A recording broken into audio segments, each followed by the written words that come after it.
Well, everybody has a mental image of what a farm is. And if you were to ask people, if I were to ask you, words that come to mind immediately are probably grass, soil, sunshine, farmers. Pitchfork, manure. And none of these things have anything to do with farming now in America. So more than 99% of animals that are raised for meat are raised on factory farms, which means they're raised indoors, usually in windowless sheds. They're fed unnatural diets. They're not allowed to fulfill any of their species-specific instincts, like rooting for a pig, pecking for a hen.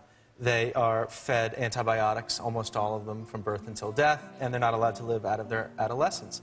So, unfortunately, this image that we have of a farm it creates a distance between our values and our actions, because we continue to believe that the meat on our plate comes from these idyllic places.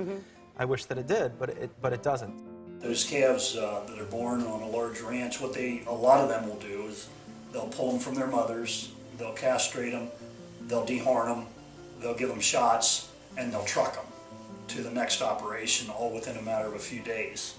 Well, those are all kinds of stresses. They don't have the intelligence we do, but think of yourself as a child. If you did all those things to you, you're apt to get sick. One of the big environmental ramifications of these CAFOs is use of water. It takes a lot of water to feed a beef cow. It takes a lot of water to give to a dairy cow. Another thing that you have to give your animals is lots of food. Well, what do you feed feedlot animals? You feed them lots of corn. Production of corn on that level and at that scale essentially requires farms that are very, very large, that are using huge equipment, which use a lot of diesel fuel. They will preventatively give the cows or the chickens or whatever animal that they're raising, they'll give them preventative antibiotics. And what I mean by preventative is that they'll give them antibiotics as a preventative means so that they don't get sick.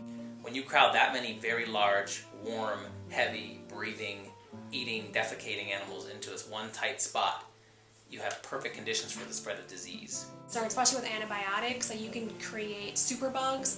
So eventually bacteria can evolve to be resistant to antibiotics. And so then there's always a concern that we can create these superbugs that like our current antibiotics can't treat. And so people could get sick from those and there could be no treatment.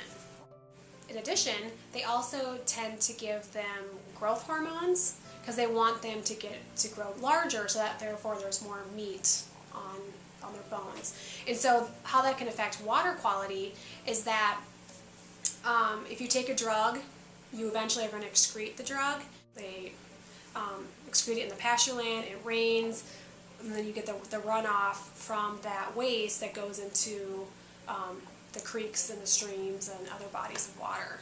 And it's never being treated. And a growth hormone, same thing. If it can get into our water supply, we can drink that, and if it's causing an animal to grow larger, it could potentially cause a human to grow larger.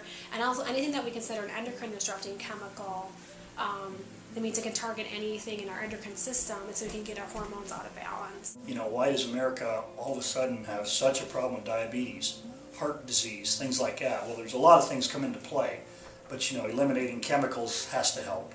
I mean, the only defense for factory farming is that they're making cheap food for the masses. And in fact, they're making the most expensive food that's ever been made in human history.